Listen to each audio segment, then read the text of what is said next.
This is awesome. Oh, Clark, hey. Good to see you among the living, man. Check it out. It's the latest talent mix.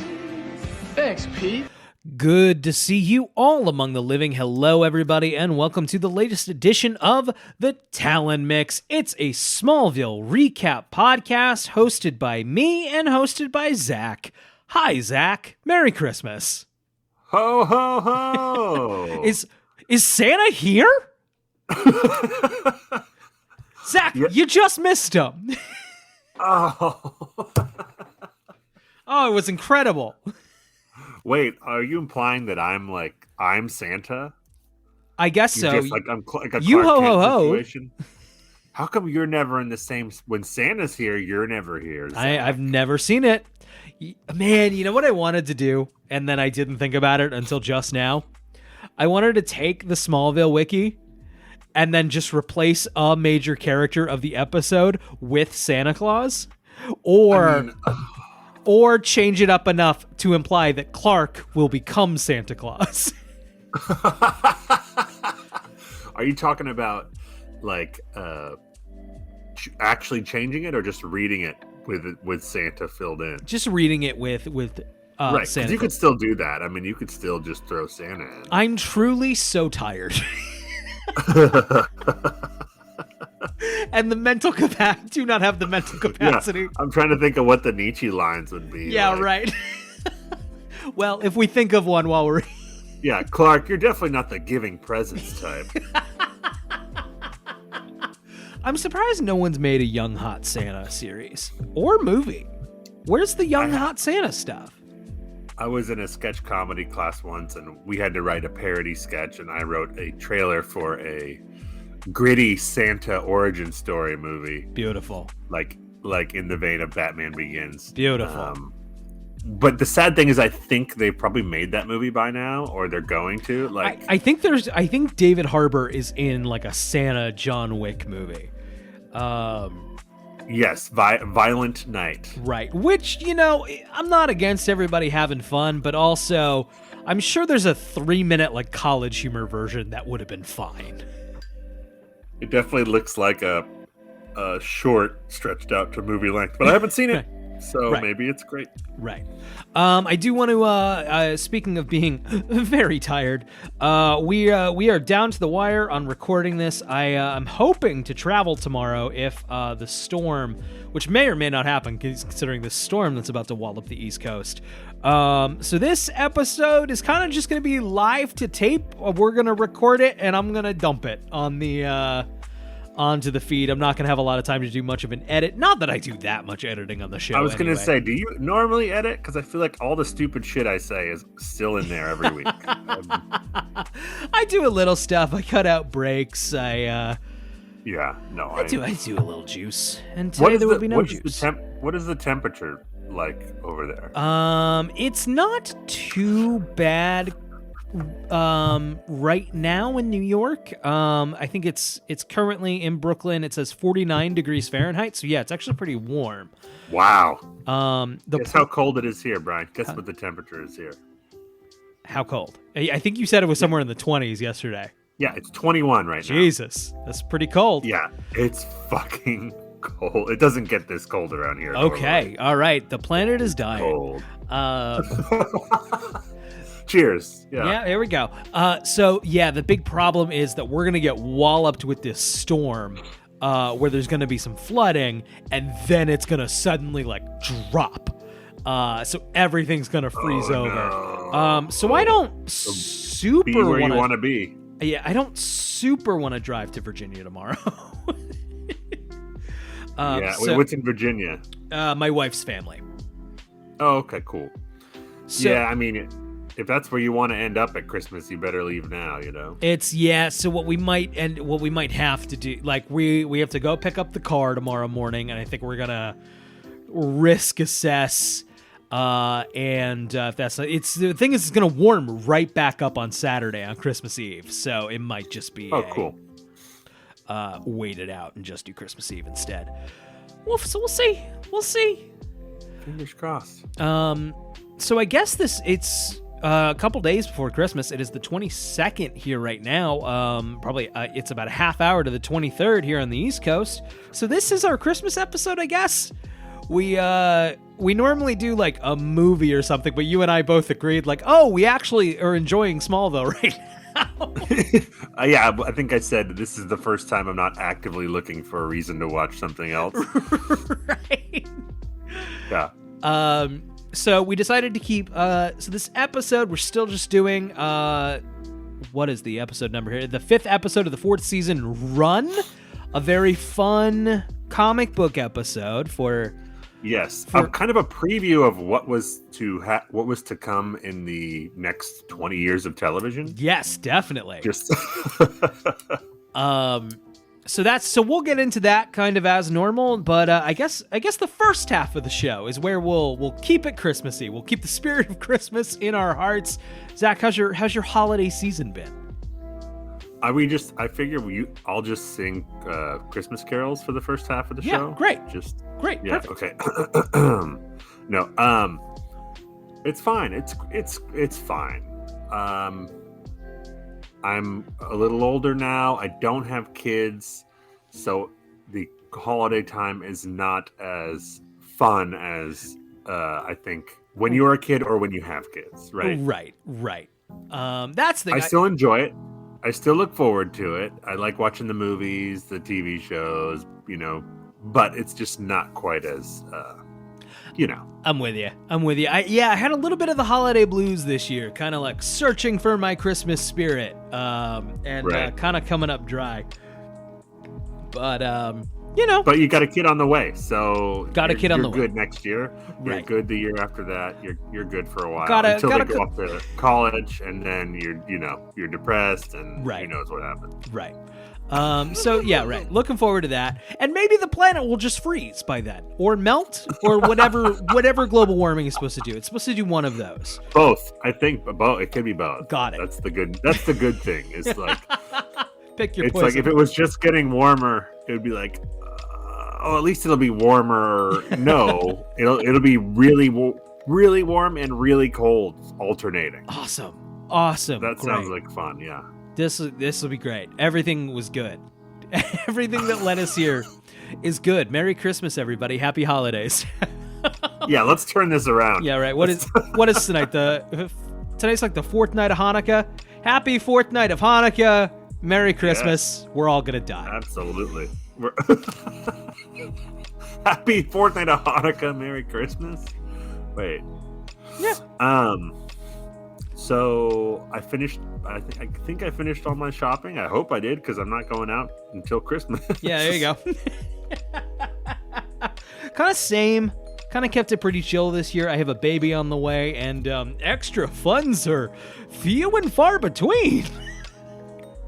Are you wrap your presents ahead of time kind of person, or like what's your plan usually with that? I usually like to get them done. My wife is usually extremely on it.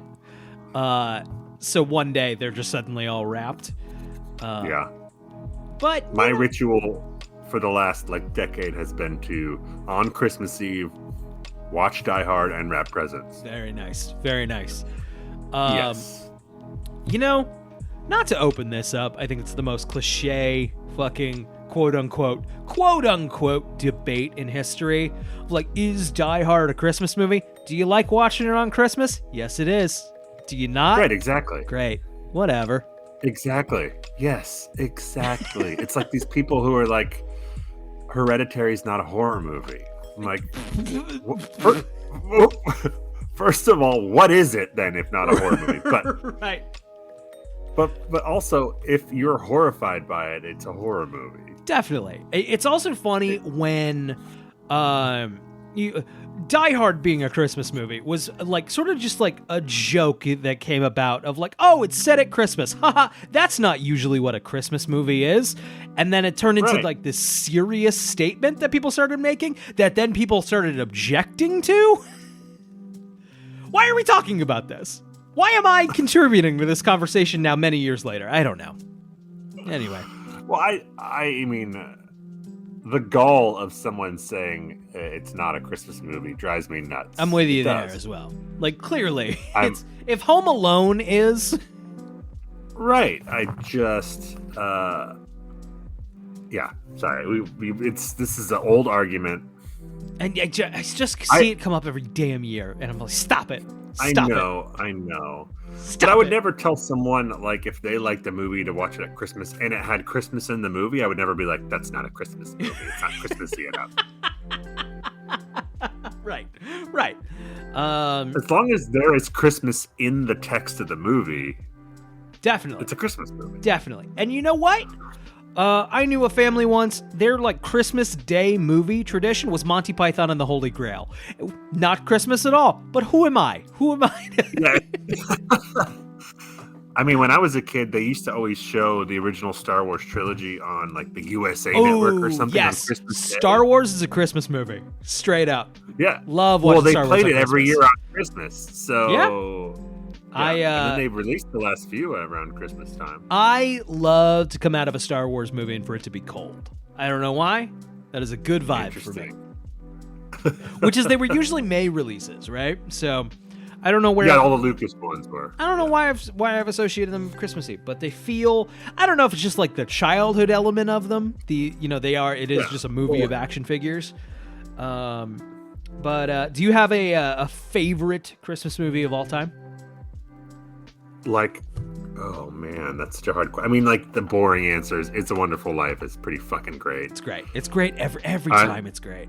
It is. It's like I almost cry every time. Die Hard honestly is a huge one for me. Of course. Eyes Wide Shut, Batman Returns. I definitely tend to gravitate towards the movies where Christmas is an element, but it's not like Sure. The themes aren't necessarily like Right. Christmas themes. Man, Batman Returns is a good one though. Great. Batman Returns actually does have some Christmas themes. I mean, like Batman Returns is like a really good.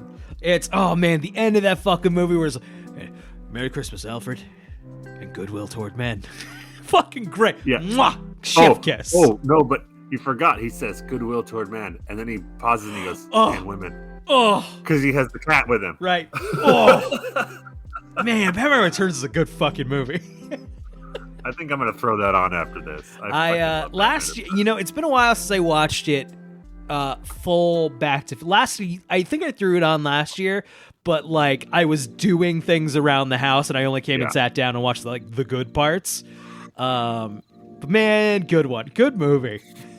That's my favorite Batman movie, including the Nolans. I love Batman Returns. Yeah, I think if we're ever in a Smallville slump around Christmas time, Batman Returns is we the will one be. to do. Yeah. We will be.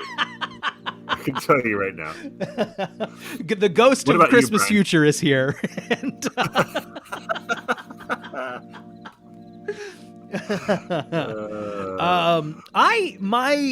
my Christmas movie picks are a little like on the conventional side. A Christmas Story was on TV all the time, and like that was my family's one that we always threw on. I try to watch that like once a year. It's kind of hard to avoid.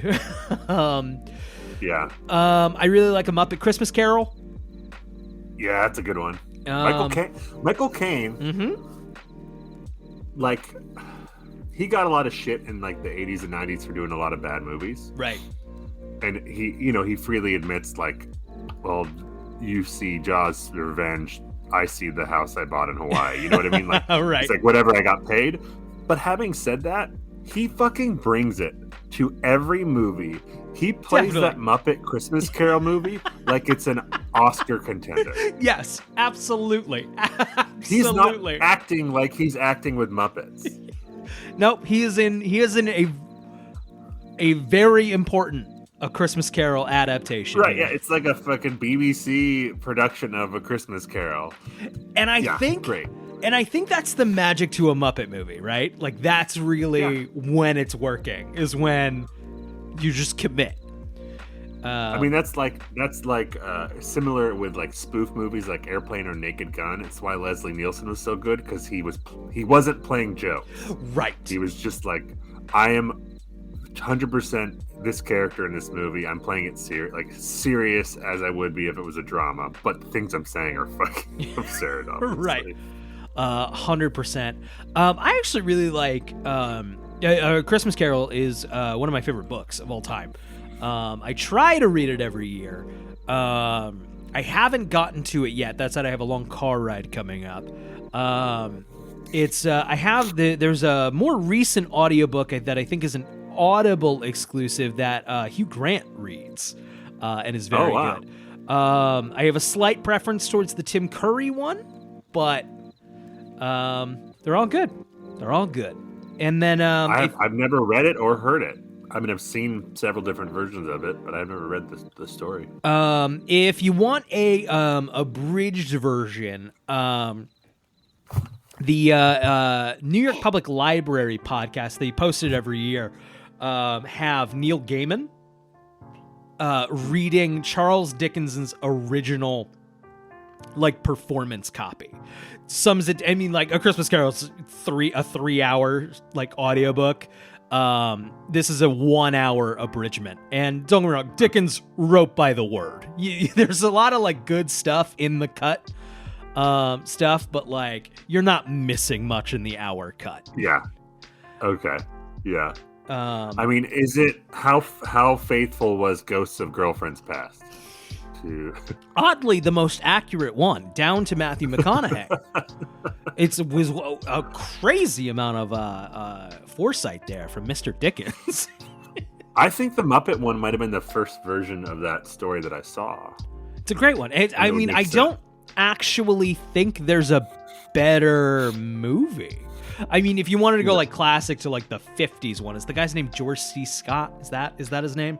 George C. Scott is in one. I don't think it's the 50s, but he's in one. Got it. I mean, Jim Carrey. The Robert Zemeckis one I did see in theaters, and I think it's fine, but it's got that Zemeckis thing that he's into. Yeah. I saw it in theaters too. I just stop it. Just stop. Just go back to making movies with real people.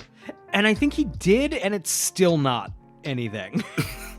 They still Uncanny Valley for some reason. It's what? He just did that Pinocchio thing for Disney that is apparently awful. Yeah, I haven't seen it, but yeah, and Tom Hanks is in it. Right. Which they're buds. Yeah, it's funny. 2 Pinocchios came out this year. One's apparently excellent. One is apparently god-awful, and I have seen neither. I have seen neither films about the puppet boy who comes to life magically. The Pinocchio story never did anything for me. No, same. I used to watch the movie all the time as a kid. It was one of the VHSs, a grandparent had. But I have no real, affection for it. I feel like movie directors are obsessed with that movie. Everyone wants to make their Pinocchio. Yeah, right? I guess it's bringing something to life, I guess. Must be. Maybe. Some thematic thing there. Wasn't there a JTT Pinocchio? Oh, probably. Jonathan Taylor Thomas. Is that what we're recapping next week? I think so. The Adventures of Pinocchio from 1996. Ooh, boy. Oh, right, and it's a terrible puppet. It's a terrible puppet. Here we go. Rob Schneider is in that movie. Oh, well, at least they got the A-list. All right, so that sounds fun. We were gonna talk. So Christmas movies, good. You know what's way better? Christmas episodes of television. I love a Christmas episode. I think those are better. Yep, agreed. Something about it. I think we were gonna talk about our favorite Christmas episodes. Yeah. Do you have a formal 5? I wrote down. I just have a couple in my head. They're not really. I don't have them ranked or anything. Yeah. Well, I'll toss a few out then. Great. Community has 3 great Christmas episodes, and one that is during that season, the gas leak season, that doesn't really count. Right. Abed's Uncontrollable Christmas would be on mine as well. Right. The stop motion animation one. I really like the first season. I think it's Intro to Religion or something. Oh, like that, where Jeff has to fight a bully played by yes. Is it Michael Anthony? It's Michael Anthony Hall. Anthony Michael Hall. Anthony Michael Hall. Yeah, that's a great one. And then in season 3, they do the spoof of the Glee one is good too. I get that one. Yeah, I get that one. Christmas Pageant. I get several of those songs stuck in my head. Yeah, I mean, Community, much like The Simpsons, always did the song parodies really well.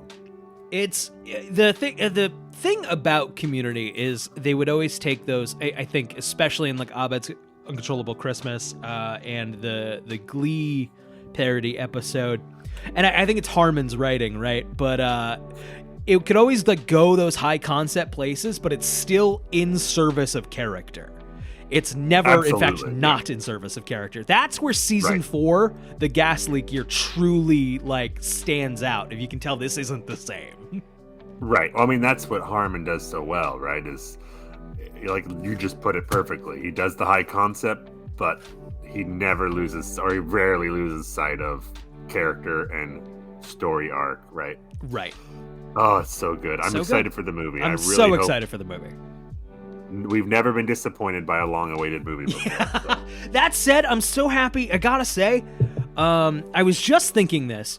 I'm so happy it's a movie rather than like a reboot. Just one more. Like I'm not sure that there might be an embargo on it, so I'm not going to say the name. I saw screeners of a reboot to a popular 2000 sitcom that's set a couple decades later, is what I'll say. What are you talking about? I don't know. On Schmerflix. But I love how it just said a gobbledygook and then flicks. No one, you can't put that together. Flicks. So I saw the first. Or net Strammer. So I watched the first 3 episodes. Those are the only ones that they made available, and I'm not a huge fan of the original show, of the original sitcom, but I watched it. I have some affection for it, and I can't get through my brain. Why not just do a special? Like, if everyone wants to do it, and everyone thinks this would be fun, just do a little special, an hour, 90 minutes. It doesn't even have to be quote unquote a movie. Just a little special. And then we don't have to like play this game where we have to like create a whole bunch of new characters and pretend that we care about them, because we never do. No. The handing it off thing never works when you have the original people around. Right. You know what I mean? Like, it's even a problem with the new Star Wars movies.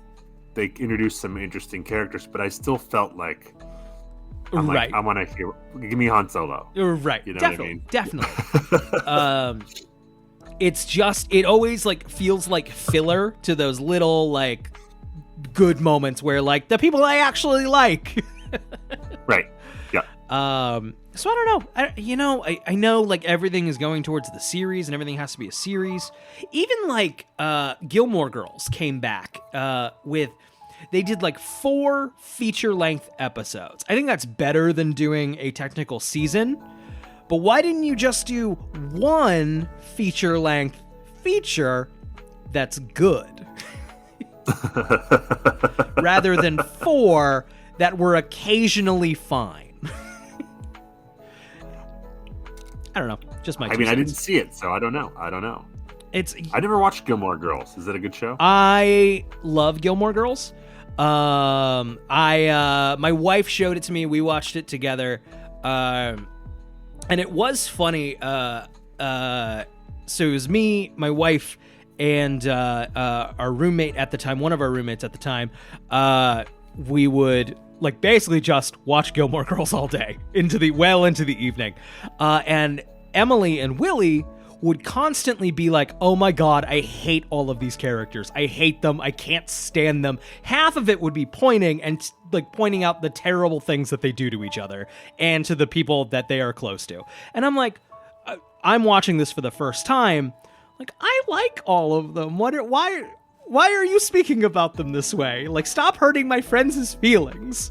And now that I don't know where exactly the glass shattered, but now I also can't unsee it. And whenever Gilmore, and I still love it, it's still one of my all-time favorite shows, but I'm like, Lorelai, shut the fuck up.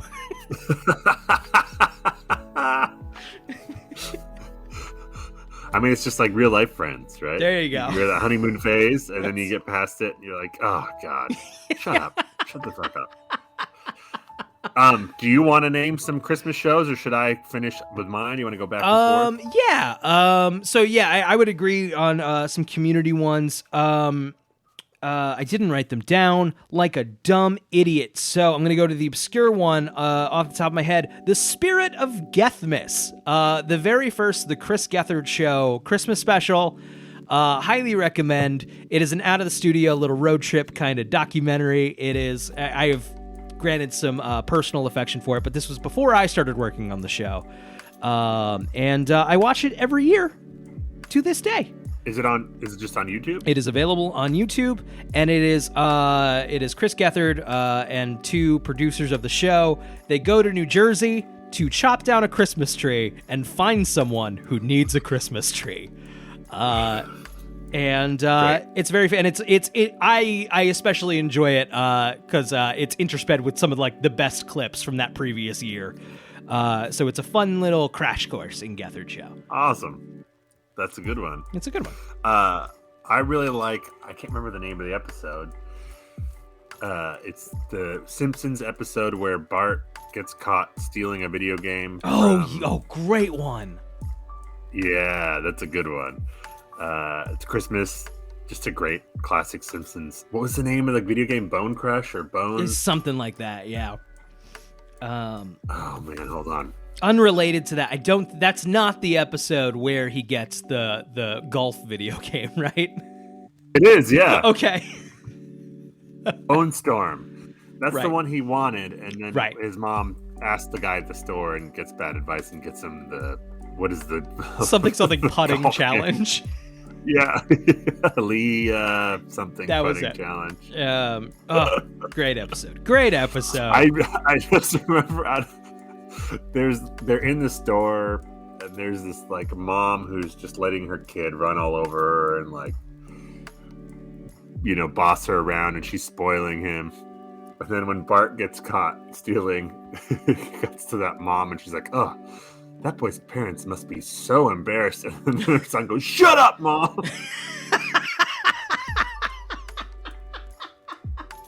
Oh man, that's great. On the animation train, do you remember the Hey Arnold Christmas episode? No, I don't. I don't know if you watched much Hey Arnold. You're a little older than me. I did. I mean, the first few years at least. Okay, yeah, I mean about the same. There is an episode of Hey Arnold where Arnold, if you're not familiar with Hey Arnold, some of our younger listeners may not be. Arnold lives in a nondescript city with his grandparents in like an apartment building. Not quite an apartment building, but he had a football-shaped head. But they're doing a little building-wide Secret Santa, and Arnold at the Secret Santa gets Mr. Wynn. And Mr. Wynn is a sad, lonely old man. And Arnold finds out that he has a daughter somewhere that he gave up in Vietnam. And Arnold spends his Christmas Eve trying to track down Mr. Wynn's daughter for his Secret Santa. And actually, as an adult, still makes me cry. I mean, it sounds like that's some heavy shit for Hey Arnold. Heavy and extremely good. And everyone learns about Christmas. It's fantastic. I mean, that's what you want. It's fantastic. Awesome. I'm fond of a lot of Office Christmas episodes. The Benihana Christmas one is really good. I like the Belschnickel, which was in the last season. Oh yeah, good one. Belschnickel's a lot of fun. My favorite Office one is still that first one though, in season 2. Oh, the gift exchange, the Secret Santa one. Yeah, where Jim writes her the letter, but then Michael makes it Yankee swap. It's so good. It's such a good episode of television. God, that second season. I mean, I think the second and third are both fantastic. But Yes. the second season is so stressful with the Jim Pam stuff Yes. and excruciating. And it's so funny. The show went on for so long, and then those two characters lost all of their charm when you didn't want them to bone. But right, yeah. Man, that stuff in those seasons 2, 1, 2, 3 with that Pam Jim stuff. Man, it works. Still works. Man, yeah. So good. So good. So good. Do you have another show? Any other episodes? I think this is my last one, and it's the most cliche one possible. I fucking love Merry Christmas, Charlie Brown. That's not what it's called. Oh, great. Charlie Brown Christmas great. or whatever. Yeah. Okay. That's. I mean, I doesn't feel like Christmas if I haven't watched that. I love it. What about the Star Wars holiday special? Does that count as a TV? Oof. That's not Christmas though. That's what is it? That's Life Day. Life Day. That's Life Day. Life Day, I yeah. haven't Different watched thing. that this year. Normally, I stream that, and I haven't thought about it this year. It's not too late. I think you'll be all right. Chuck has a really good Christmas. Go ahead. Should we? Okay. So here's the thing. Should we do a yearly commentary track of the Star Wars holiday special that people can Isn't sync that up what on you the did last year with? I feel like you kind of. We stream it, but I don't really. I don't have time to stream stuff anymore. I have a baby coming. Right. Yeah. So we do a full commentary. I'm into commentary tracks. I keep saying I'm going to do one, and then I never do it. I usually skip the commentary tracks on podcasts. It's my thing. Oh, I do it. I like it. Yeah. I guess it depends on what we're commentating on. Sure. Star Wars holiday special. You know who I want? I want a George Lucas commentary track on the Star Wars holiday special. Oh, that's deeply. what I want. I cannot imagine more hatred coming from. Okay, I'll just a few more. Chuck has a really good one in the second season. It's kind of a die-hard riff. The guy who plays Al Powell from Family Matters, who plays Al Powell in Die Hard, plays Al Powell in that episode. Amazing. Chuck. Amazing. Great. Lost has a good Christmas episode, actually. Right. It's called The Constant, and it's actually usually listed as one of the top 5 best, if not the best, episodes of the show, period. Right. It's the one where Desmond, he keeps going back and forth through time between the present time on the island and the past, and it's all about him connecting with his lost love on Christmas. Great episode. I haven't seen that one in a long time. Great episode. And then lastly, Brian, I can't believe you didn't mention this. Spoiler alert, Lexmas. I'm waiting to see it again. I think that can enter my canon once I see it. It's been a long time since I've seen it. Yeah, same. I'm sure it'll still be there. It's a very good Christmassy, fun episode. I mean, the side story is Clark helping the Santa deliver Christmas presents. So I forgot about that. Well, Clark thinks he's just a drunk mall Santa, but then at the end you find out, wait, was that guy the real fucking Santa? That's the best trope of all time.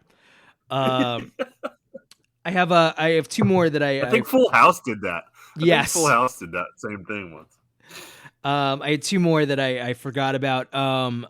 You mentioned Chuck, which reminded me of the OC. The Christmaka episodes of the OC are great. They are all are fantastic. But the first one is the best. Seth on the OC invents a new holiday of Christmaka and celebrates Christmas and Hanukkah at the same time, and it's great every time. Well, that reminds me of Festivus. Sorry, Festivus from Seinfeld. Great one. Yeah. And then I had one more, and it'll come back into my brain, and I'll be mad that I forgot. But what about the Holiday Armadillo? That's a pretty good one. A pretty good one. It is a good one. I did watch that one the other day, and that one lives in a very special place in my heart because I remember watching that one live when it first aired.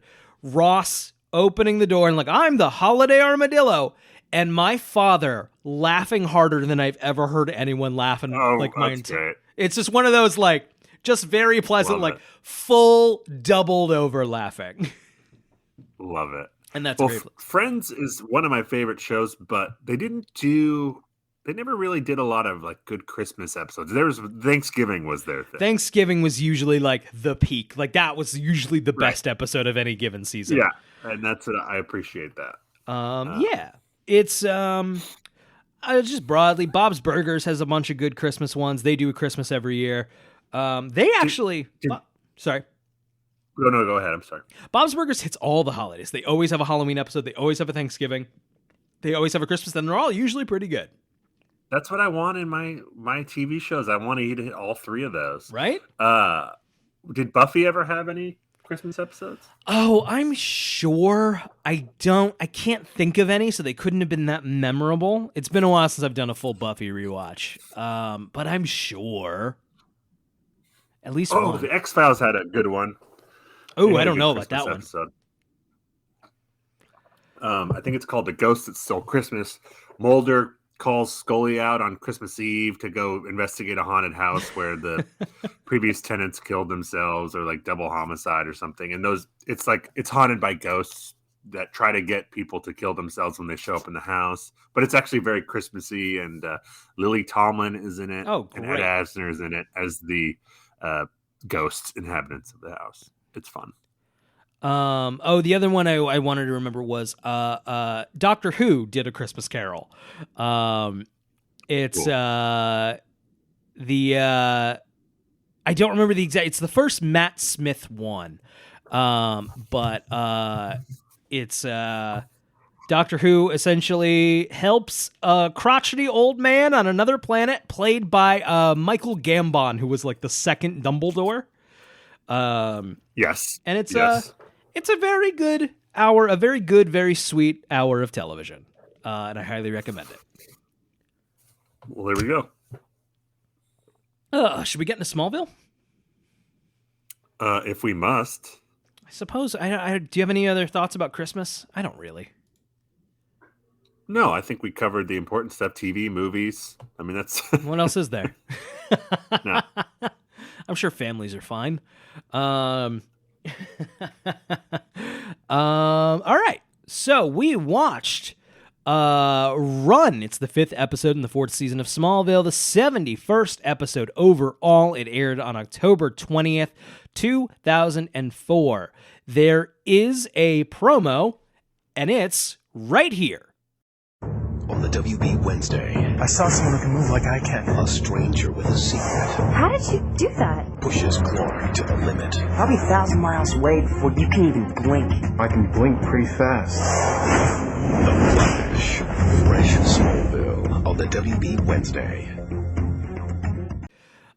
Okay, Bart Allen, a street urchin, is attempting to sell stolen personal items in suicide slums, but his fence, Hannison, is unwilling to give him a fair deal. When Hannison is momentarily distracted, Bart steals the goods and the money and puts himself on Hannison's radar. If you may have caught this is The Flash episode. The Flash appears.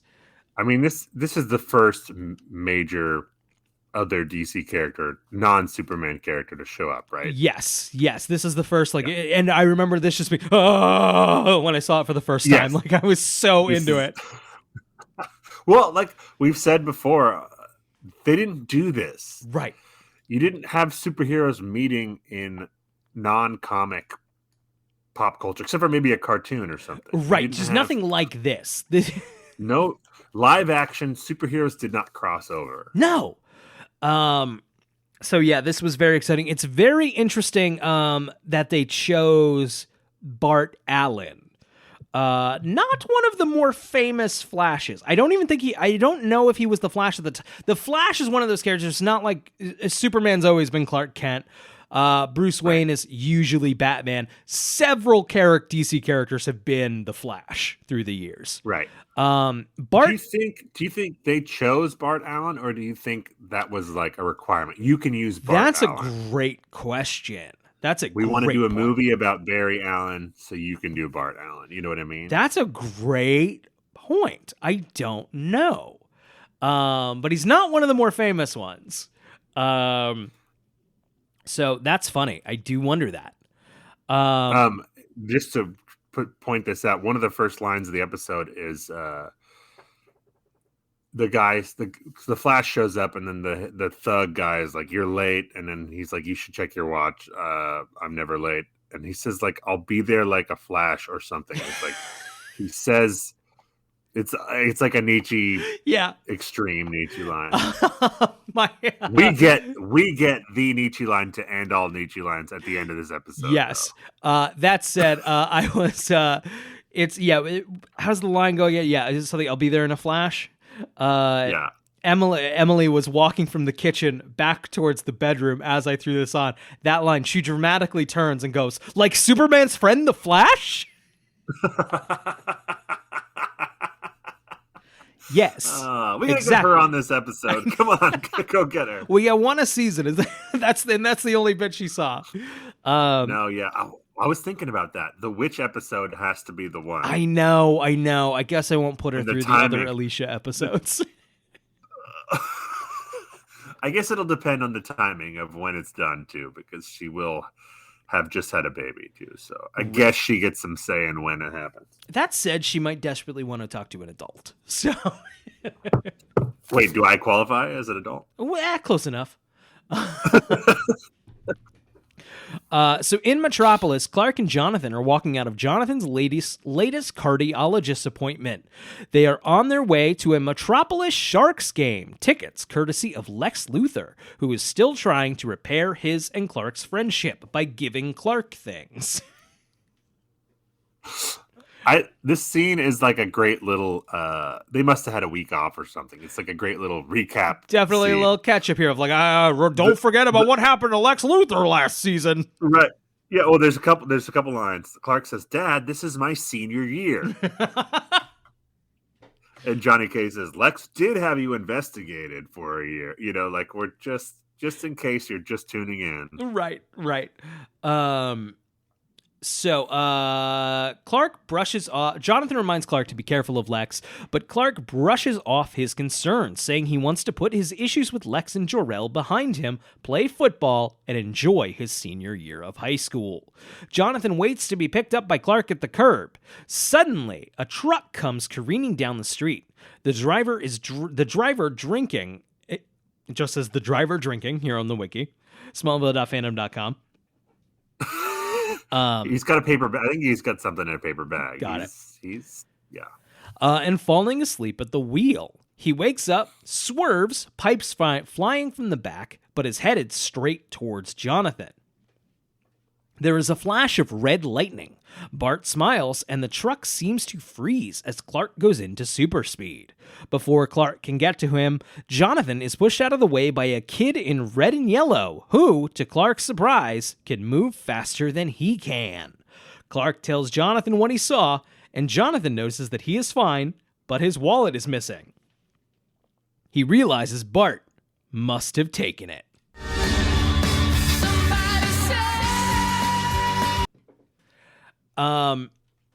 It's fucking stupid. Don't get me wrong. I'm not saying it's not fucking stupid, but I do kind of at the same time like the idea that, oh man, the Flash is kind of down the wrong path and Superman sets him straight on the right. Like, hey, it's perfect. Be a superhero. Perfect.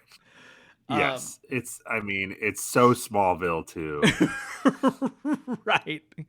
I think Smallville has this interesting, its own interesting version of DC Comics events where Superman is usually depicted as like the patriarch of, yes, he was the first. Everyone is following his lead.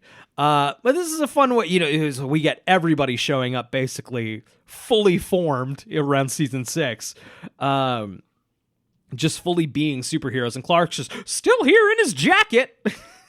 Yeah, he's the holdout. Right. He's like, we gotta do 5 more seasons of this fucking thing. I can't be Superman yet. But I think that's a fun way to like take it. Of like, no, he's still setting course here. I do like Clark as Boy Scout. It's my favorite Clark. But yes, there are times in this episode where we veered a little too hard into like wet blanket Clark, like yes, like sanctimonious. Like he's a tough hang in this episode. You know what I mean? It's yes, it's like I'm not saying some of the things Barry does or Bart do are correct, but like, come on. Yeah, you could have a little more fun. I mean, yeah, we'll get into it, but I do like. I think the effects in the episode vary wildly in quality, but that first Johnny Kent save is actually really good. I agree. It actually holds up. Right. I fully agree. I think there's a mix of some like practical stuff there. Like I think they the pipes are like sliding off the truck, and I think those are just practically stacked in a fun way, you know? In a way that I think works. Sense. I liked it. I thought it was good. Okay, yeah. Sorry, my next note isn't till the next paragraph. So we cut to a uncomfortably long makeout scene between Jason Teague and the back of Lana's head. I wrote, we get 45 seconds of sensual kissing. It's long. It really is. It had to have been, Brian, it had to have been the WB being like, there's no teen skin in this episode. There's no making out. Kissing. Yeah, there's no action. This is about Bart mentoring a slightly younger, troubled youth. Right. You got to put a kissing scene in with kissing. Lana. Make them kiss. So Jason discovers Lana's tattoo, which he hasn't noticed somehow, despite Lana continuously wearing flowy clothes with like no back. Yeah. Wait, he just now noticed it? He sees it in the mirror as they're smooching for 40 seconds, and he's like raising her like back of her already like kind of flowy, like barely covering her back shirt. She's worn like almost exclusively bare midriffs this season so far. And it's like, oh, what's this? Also, I like how he's like, what's that? And she's like, oh, like trying to hide it. Why are you wearing that outfit? Seriously, she's not exactly in a fucking parka. She's wearing an outfit that accentuates that tattoo. And then it's and then, Jason is like asking about it, like, when did you get this very large tattoo on your back? He's like, stop asking me questions about it. Yeah, she panics a little bit. Yeah, she loses her cool. She does not play it cool. She pulls a Clark. She pulls a Clark. She like tries to turn it on him. Like, oh, you think I can't get a tattoo without your permission? It's, my wife has several tattoos, and if she suddenly just had a new one, I might be like, hey, when did you get that tattoo? And would she be like, what? You trying to tell me I can't get it? So did you notice that in Lana's apartment, she has a poster that says Paris? Good for her. Because anyone who's gone to Paris, as you know, gets a poster that says Paris. Wouldn't you wouldn't? I don't. What Absolutely. else do you get? I mean, you have to. In Paris. You have to. Otherwise, how would people know that you've been to Paris? Exactly. Especially if I'm flipping through the channels. So because their game tickets were also stolen, Clark and Jonathan returned to Smallville early. Clark asks his parents not to report their credit cards stolen for a few hours so he can track the boy down. Which we also open up a subplot here where Jonathan Kent to Martha Kay is like, hey, let's get sexy, huh? And she's like, I gotta go to work. You were gonna be at a game all day. Sorry?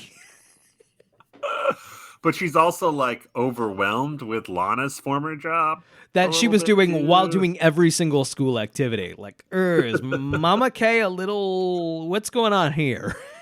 Maybe she just wants to get out of the house. She just needs to, Oh, you mean something that'll literally be revealed in the Okay, so with Chloe's completely off-screen help, Clark finds him at a hotel in Metropolis of... How does this... It's just a throwaway line of like, oh, Chloe will help me track the purchases on the stolen credit card. What? She has a source at the credit card company. Oh, my bad. Yeah. When Clark shows up to the hotel room, you know that Bart is a troubled youth because he's listening to rap music. Ooh. I don't think anyone listens to rap in Smallville. We don't get a lot of rap in Smallville unless it's a troublemaker. No. Though according to one of the novels, it's not rap, but Clark listens to Bob Marley. He's into reggae, yeah. According to what was that novel called again? Give me 1 second. This is important. It's on my bookshelf somewhere. It was called Smallville. This is great podcasting. This is great podcasting. Brian. Mm-hmm. Where the hell is this book? I hope you find it. I sure hope this bit has an ending. It's taken a long time, so it's got to be funny, man. Smallville, see no evil. Because of the invisibility, Brian. Right, of course. Great book. Yes, great. Okay, Clark finds him at a hotel in Metropolis and discovers he has multiple identity cards under the names Barry Allen, Wally West, and Jay Garrick. Does that count as like a Nietzsche thing, or is that just an Easter egg? Is an Easter egg and a Nietzsche line different? No, I think that's an Easter egg. Yeah, I think that's a different thing. All right. I agree. Yeah, I agree.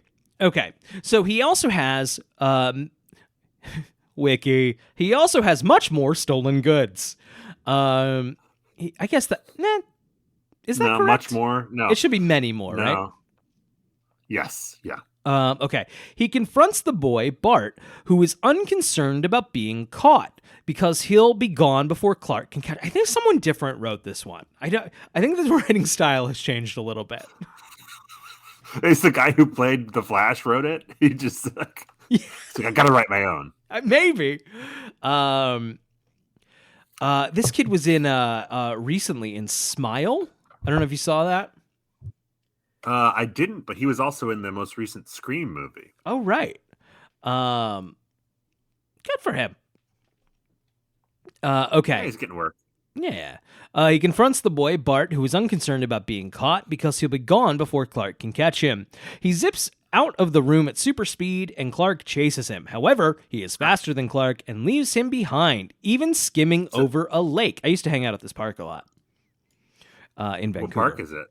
I do not remember the name, but and I think it's two different locations. There was the park, yeah, and then and really it was that waterfront that was pretty close to my apartment in Vancouver. Yeah, but if I'm remembering correctly, that's two different areas.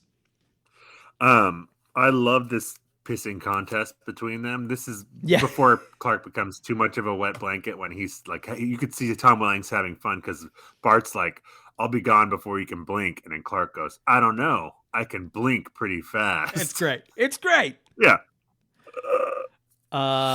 Okay, Clark returns home, but is surprised to find Bart sitting at his kitchen counter, sipping orange juice. It's good. Oh, I love that. I think it's great. It's fun. Let's have fun. Smallville. Let's have fun. Bart tells Clark that he's been able to run at super speed for several years after an accident involving lightning. He went to the Kents because he'd never met anybody who could run as fast as he could. Clark asks Bart where his parents are. Bart explains that he ran away because they began to treat him differently. He suggests that Clark come with him and use their abilities to have fun and do what they want. The reason he only steals from the rich and needs money to avoid sleeping on the street. The reason that he reasons that he only steals from the rich and that he needs to avoid his words to Clark are, "You should be out there with me tearing it up."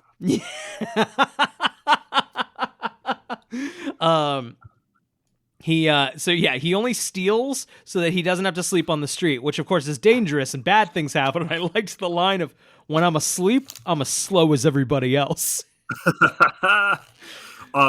Also, when they're in the barn or the loft or whatever the fuck we call it, Barry very quickly, because he's the Flash. Sorry, Bart very quickly, because he's the Flash, goes through all Clark's things, and he finds a notebook that Clark has with Lana's name written all over it. In like bubble letters, Clark. I'm like, you're a fucking senior in high school, Clark.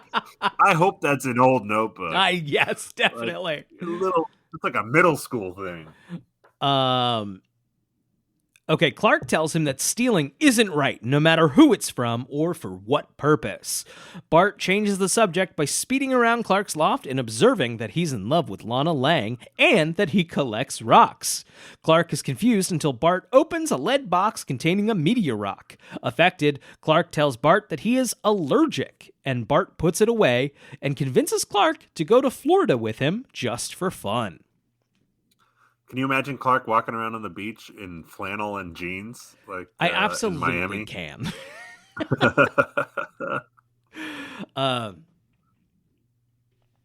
Clark and Bart return from Florida that night, and they go to the Talon, where Clark introduces Bart to Chloe. Bart flirts with Chloe and impresses her with a magic trick using his super speed. How old is Bart supposed to be? He's a very short boy, I'll say that.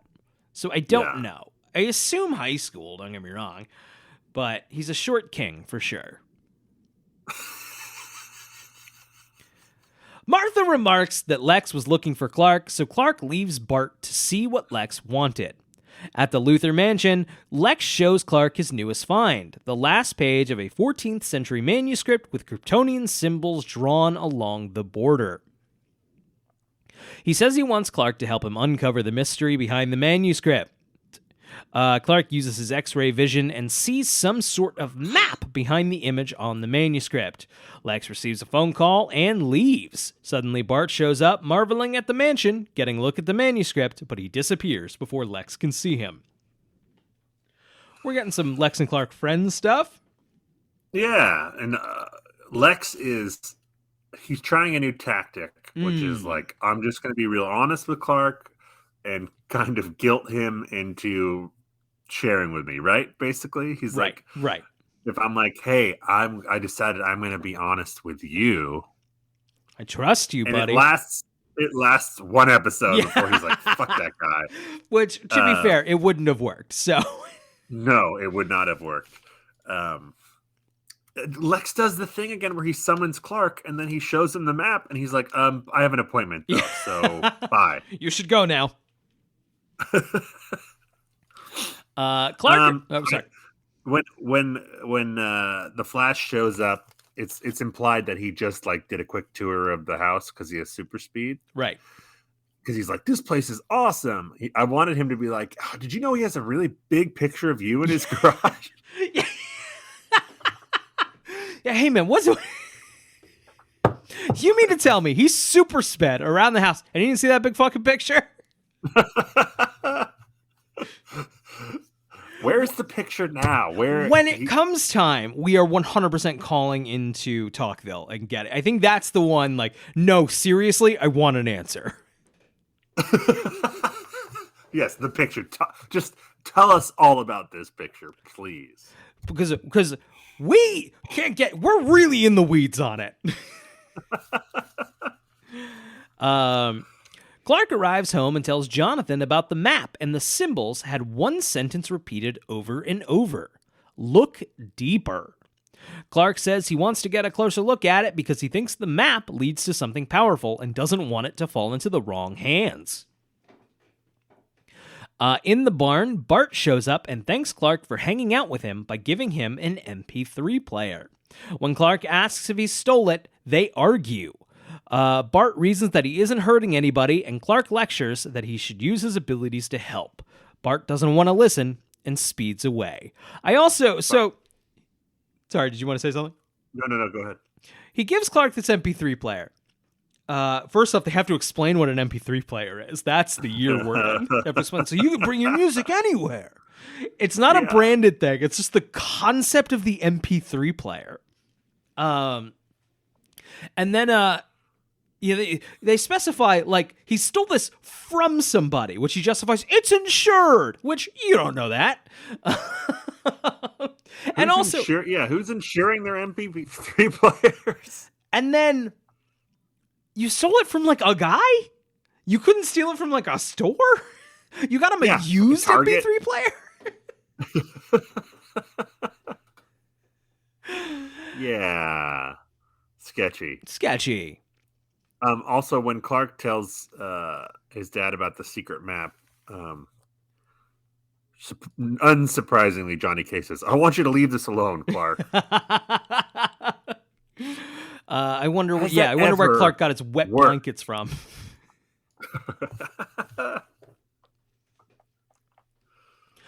When Clark goes back to the mansion to get another look at the manuscript, Bart steals it right from underneath him, setting off the alarm and leaving Clark alone in the library. Lex asks Clark if he saw who took it. It's all the lights go up, all the security alarms, and there's Clark standing there like, no. Yeah, you also have super speed, Clark. The alarms go, and Clark is just standing there, and I audibly said on my couch, buddy, you gotta go. Yeah, he stands there for like 5 seconds until Lex comes in. Could have been out of there. Easy. Easy. I also love here of, Clark thinks on his feet and was like, oh, I was just coming to talk to you. And Lex is like, little late for a social visit. Now there were rules? It's like, do you have a giant picture of me? I can come over whenever the fuck I want. Also, okay? Lex just shows up at the loft sometimes. Just like, I'm fucking Lex, and I'm here. The fuck? I drove out here to your farm to have a 3-minute conversation and then leave. I do think Rosenbaum is really good in this episode. Yes. And I noted, I think he's thrown his hat in for MVP this year. This is probably going to be the closest year we've ever had on the show. I think because I think also the writing is going back to servicing Lex. Yes. I think we're getting Lex back into the fun position that we kind of lost in season 3. Yes. We want this. The Clark-Lex relationship is at its best when, like, you're kind of sad it's not going to work out. Yes, when you're rooting for them. And then Tom Welling's having more fun because they're writing more fun stuff for him. Right. Erica Durance is here. And then, obviously, Lionel's going to be back in style, but it's not as Lionel-centric of a year. So that opens the field up a little bit for these other people. You know, I think Michael Rosenbaum obviously is Michael Rosenbaum gets nominated every year. A nomination is inevitable. I think he's gotten second every single year since we started doing this. I'm excited to see where Erica Durance lands this year. Yeah. You know, I think she's very. One strike against her might be that she's not in enough episodes. But a great point. But when she's in it, she sings, man. She's gonna. I don't know if she'll take it. She's gonna come up in a conversation. We're gonna talk about her seriously. Oh yeah, she's in the running. She's in the running. Okay. Wait, watch Jensen Ackles sneak in there. Who knows? It's still good. way early. If we ranked the entire cast, he would not be last. No, I agree. He would not be. Do we have to figure out who's last? I mean, I'd rather not say out loud in case they're listening because I know they are. Hi guys. Of course. Hello. You know who you are.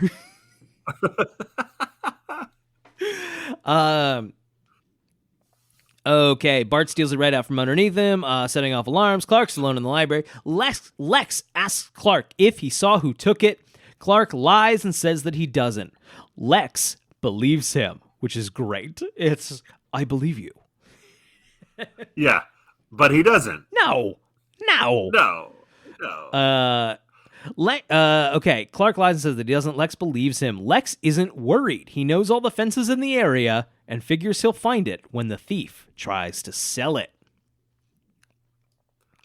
And then we cut to an establishing shot of a slum that is definitely not Vancouver. And I'm not saying that sarcastically. Looks like Chicago or something, some establishing shot. That is not quite what I have here in the wiki. That's a paragraph ahead of this one. Lana and Martha have a conversation about Martha's avoidance of Jonathan. Martha admits that she has thrown herself into managing the Talon because it keeps her mind off of Jonathan's health. Lana points out that it does no good to distance herself from Jonathan while he's actually there. You know what? She's not wrong. Not quite a Bechdel test scene because they're talking about Johnny right. Gay. That said, now that I've seen Superman 3, which we'll talk about at some point on this podcast, every time I see Lana and Lana together, I'm like,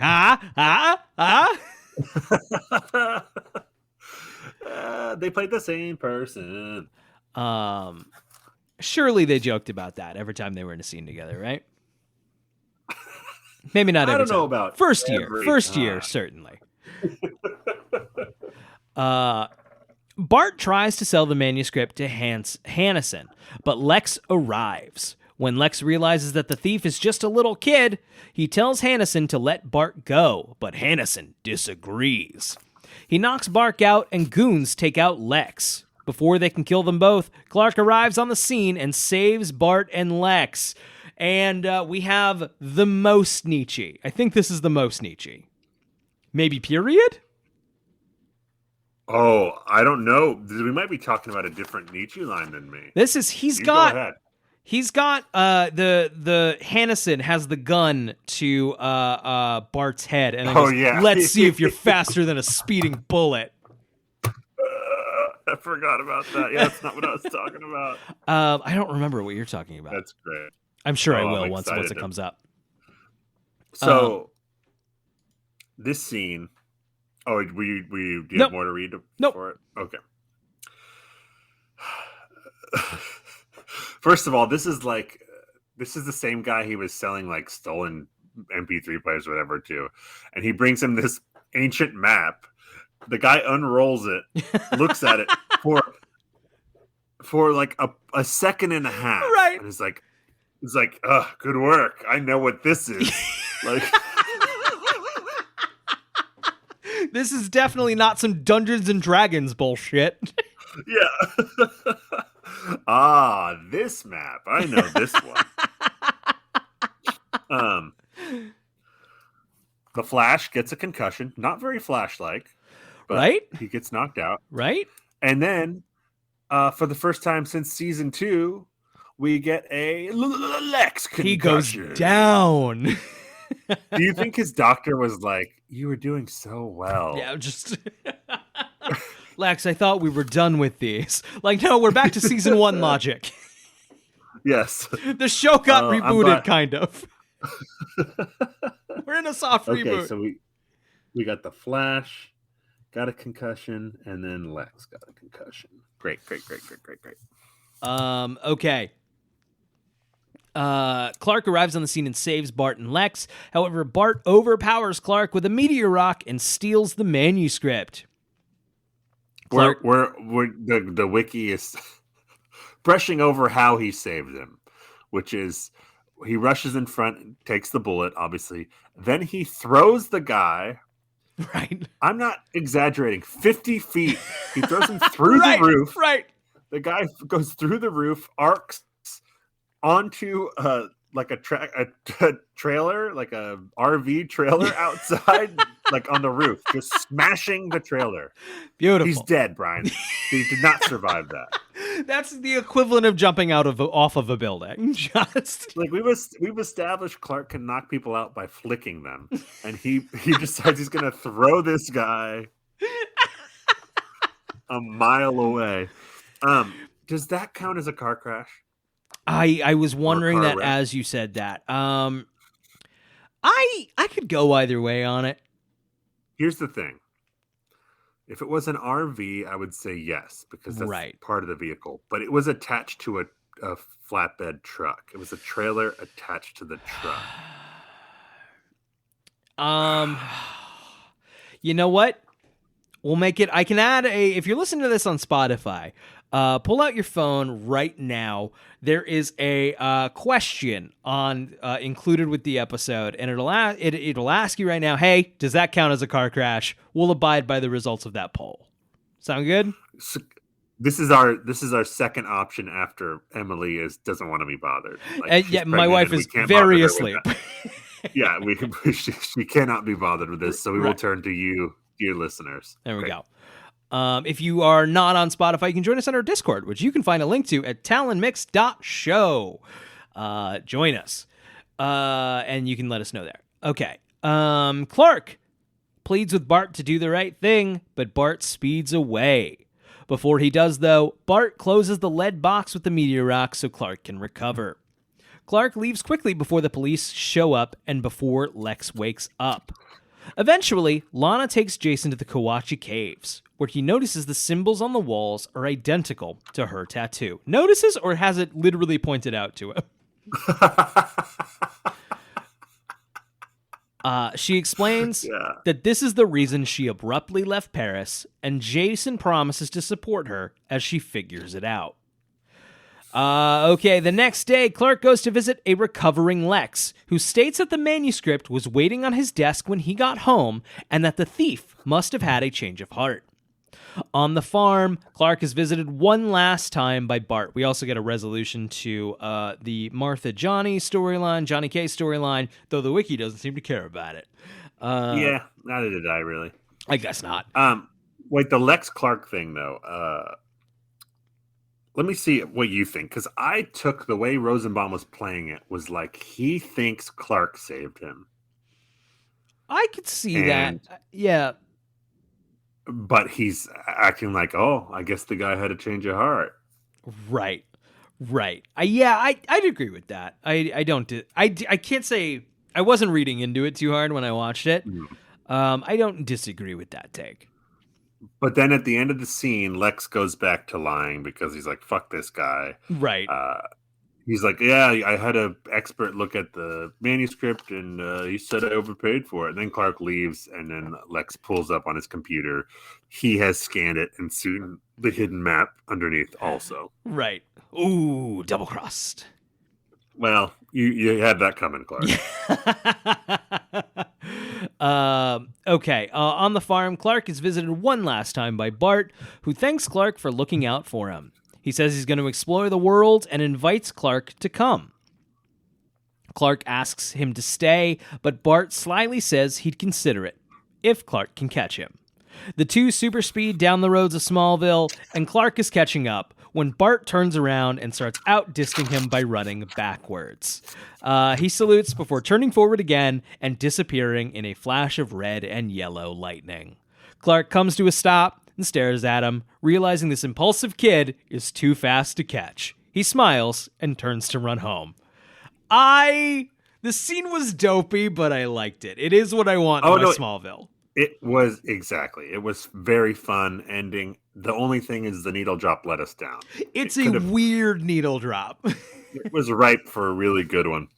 Yeah, it's... So right before that, when... Sorry, go ahead. No, I didn't mean to cut you off. Nope. When Bart is saying goodbye to Clark, comes the Nietzsche line to end all Nietzsche lines. He says, yeah, maybe someday we'll start like a club or a league or something. Fuck you! No one uses league in that way. Unless they're talking about a sports league. Yeah. I missed that somehow. I missed that line. Oh, it's like the laziest Nietzsche line. Maybe we'll start like a club or a league or something. Because they're gonna. I get it. I see.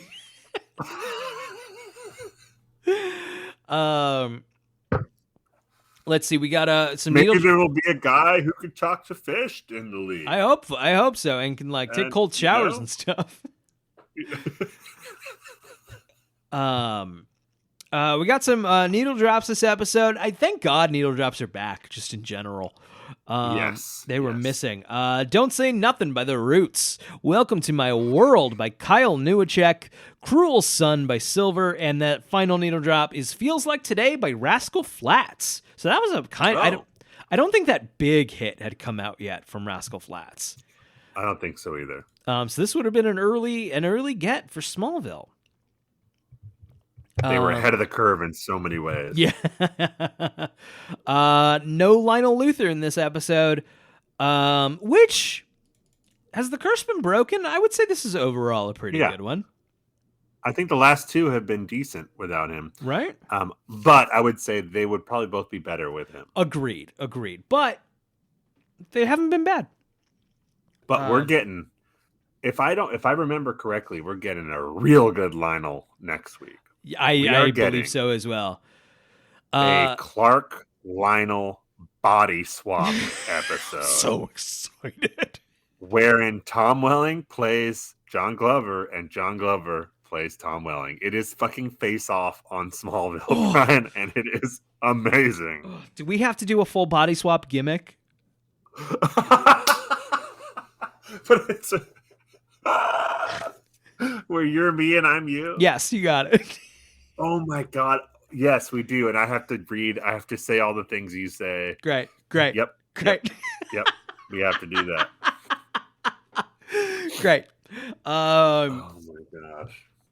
Okay. Let's see. Among the names, Clark reads, no, we know that one. At the Talon, Chloe asks Bart where he's from, and he jokingly replies, the future.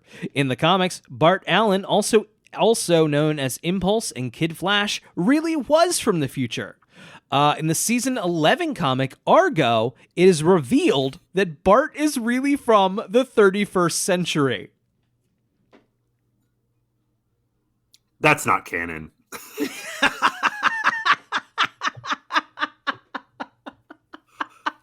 Which, I mean, Clark is hiding the whole other planet part of it. Why couldn't he be hiding he's from the future? You're right.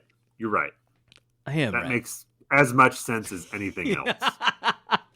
We gotta read season 11 one more time. Oh, the comic season 11? Yeah. Not that I can't. They can't be easy to get still. I'm sure we can find them online. Unless through some miracle the WB changes hands again and they make the Smallville cartoon show. Right.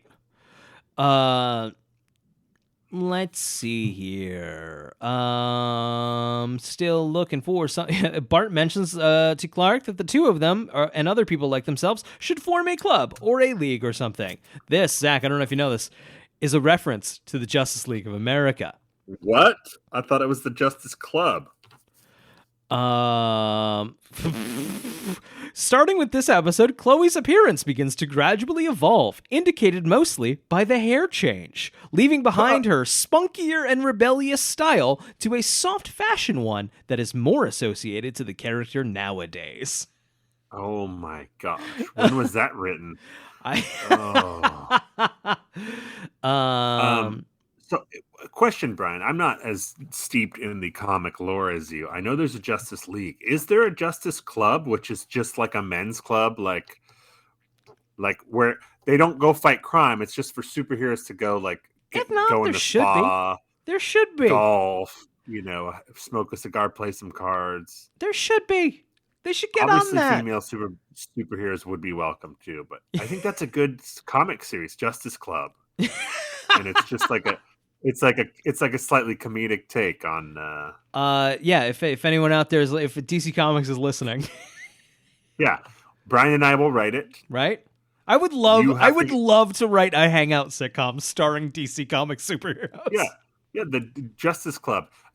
You have to find someone else to draw it because I don't think either Brian and I could. I mean, we will. Don't get me wrong. If we have to, you're gonna want to get someone. I just hope you like stick figures. And figure 8 boobs.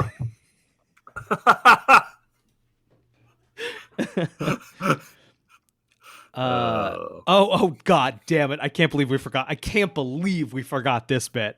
When Bart visits Clark to hang out, he mentions the Keanu Reeves movie Speed. I did make a note of that, and I said, I understand he's making that reference because he's the Flash, but also he has great movie taste. Great movie, and you should just go see that in theater, whether or not you are the Flash. I watched that again over the summer. Oh, great movie. Great movie. That's one of my top 10 favorite movies of all time, and I'm not exaggerating. It's literally just problem, fixing that problem. No problem! Like, no time to celebrate or relax after fixing the problem. Yeah. No problem! Right. It's fix the problem, and that creates a new problem, or there's just a new problem randomly presenting itself. And it's just kinetic. It's sheer kinetic energy, that movie. I fucking love it. Wildly good. Okay, let's see here. Clark and Lana do not share a scene in this episode.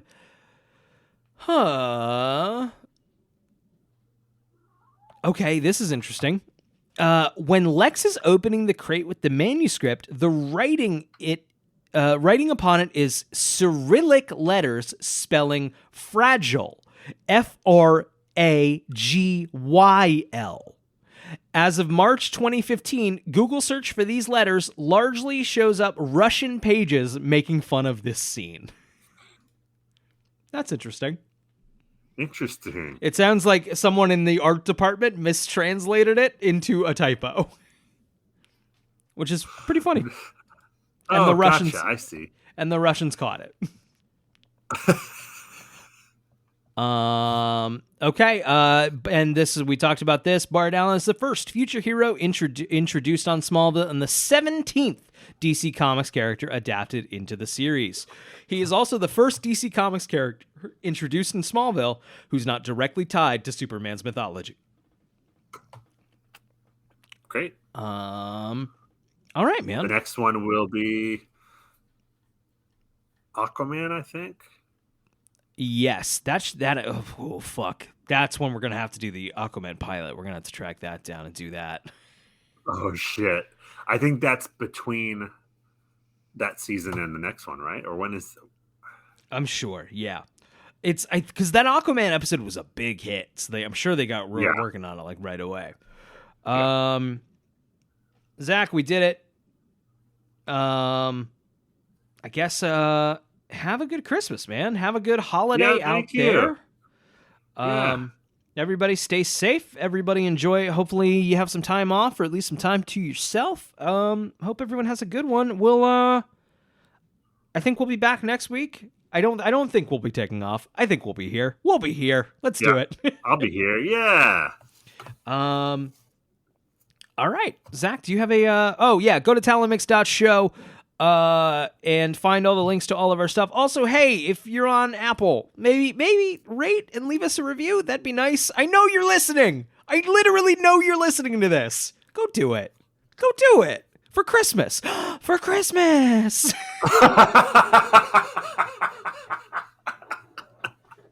That's all I want. For Christmas. Listen to me. Brian's been very good this year. Brian's been a good boy this year. So good. And so is Zach. Yes, better than most years. Better than most years. Leave a review for Christmas. We really want this. Leave a review Please. for Christmas. Zach, do you have a question? What do you want from us? Do you want us to talk less about Star Wars? Do you want us less about Doctor Strange 2? What do you want? Mission Impossible? Because we can't do that. No, sorry. New one's coming out. I'm watching all the featurettes already. Mission Impossible. Shit, Brian. We're almost out of the episode, and we just realized we didn't talk about that clip you sent me. Okay, we'll save that for next week. Yeah, I guess so. Oh, fuck. It's so good. It's so good. I'm so excited, dude. Oh, pump that. Dude, they did a poll of, I think was like Fandango or something. People voted on the movies they're most anticipated for next year. That wasn't even in like the top 5. Mission Impossible wasn't. That's so crazy because Top Gun made so much money. I assume that's going to rising tides. Mission Impossible. I think the people who participated in the poll probably tend to be people who would go see a Marvel movie or like younger. Sure. I think Mission Impossible will bring in the somewhat older Top Gun Maverick crowd. Right. I'm so excited. Zach, do you have a question for the Smallville gods? Yes. Will, after Brian and I both have a great Christmas, will a mysterious fog roll in and make us switch bodies? Wait, what is this? What's this fog coming in? Do you sense it? What's happening? Oh no! Wait, I said after Christmas. I said after Christmas!